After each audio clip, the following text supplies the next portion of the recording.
भालू की पूंछ। कभी भालू की चमकीली लंबी पूंछ हुआ करती थी, पर अब नहीं है। बेचारा भालू, किसी की बात में आकर काम करने से काम का बिगाड़ा ही होता है। अगर भालू लोमड़ी की बात में नहीं आता तो क्या यह होता भला। बहुत समय पहले भालू की लंबी एवं चमकदार पूंछ हुआ करती थी।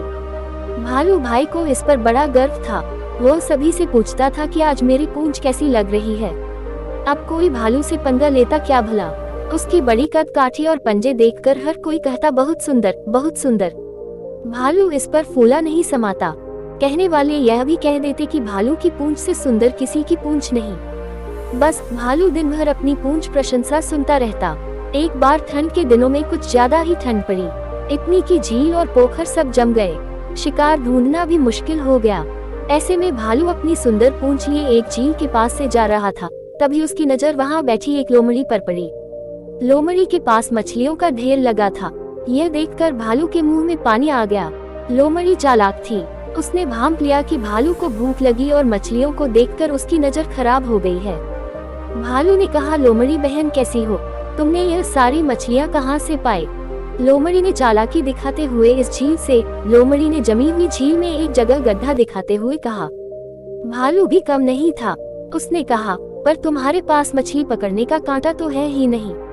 लोमड़ी बोली, मैंने अपनी पूंछ की मदद से यह सारी मछलियां पकड़ी हैं। भालू ने आश्चर्य के साथ पूछा, क्या कहा, तुमने यह मछलियां अपनी पूंछ से पकड़ी हैं?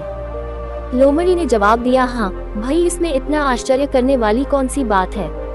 मछली पकड़ने के लिए पूंछ किसी भी कांटे से बेहतर है। भालू ने कहा, मुझे भी सिखाओ। लोमड़ी बोली, इस झील में जितनी मछलियां थी वे मैंने सारी पकड़ ली हैं। आओ किसी दूसरी झील पर चलते हैं। लोमड़ी और भालू दूसरी झील की तरफ आ गए। दूसरी झील पूरी जमी थी।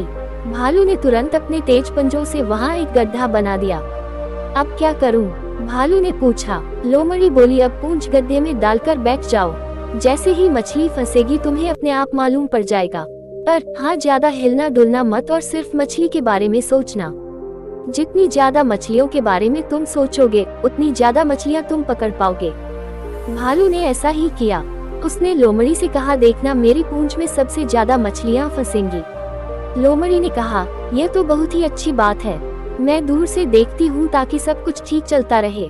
मैं तुम्हारे पास रहूंगी तो तुम्हारा ध्यान बन जाएगा। कहकर लोमड़ी दूर बैठ गई।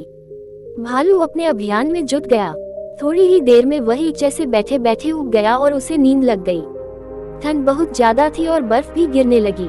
लोमड़ी धीरे से अपने घर चली गई। थोड़ी देर बाद लोमड़ी जब वापस लौटकर आई तो भी भालू सोता ही मिला। उसके शरीर पर बर्फ जम गई थी। काला भालू सफेद दिखने लगा। लोमड़ी को बहुत हंसी आई और इसके बाद उसने भालू को जगाया।